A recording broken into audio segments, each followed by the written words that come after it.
Comment appréhendons-nous la notion de beauté dans la vie quotidienne? L'exposition The Cult of Beauty de la Wellcome Collection à Londres invite le public à se questionner en explorant l'histoire, la science et le commerce de ce qui nous rend beaux.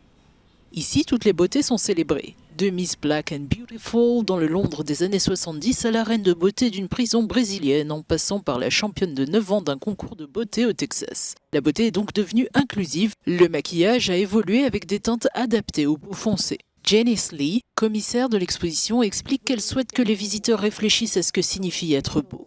On nous a toujours parlé de proportions corporelles idéales, de règles d'or à suivre pour les atteindre.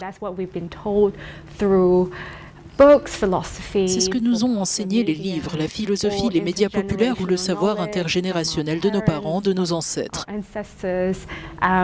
Cependant, ces connaissances ont changé du tout au tout. Les gens nous ont imposé une façon de faire avec des injonctions pour être belles.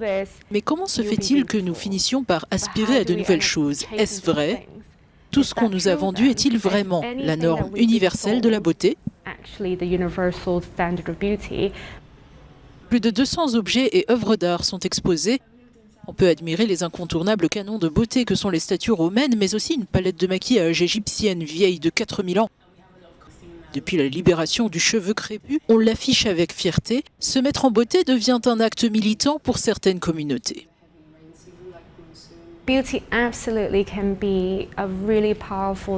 La beauté peut être une force très puissante pour construire une communauté et une cohésion.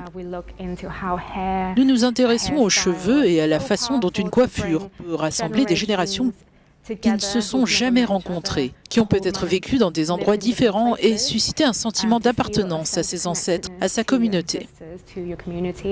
Ce parcours est aussi sensoriel. Les visiteurs auront l'occasion de respirer les parfums autrefois utilisés par les femmes du XVIe siècle grâce à une installation qui restitue des recettes de produits de beauté datant de la Renaissance.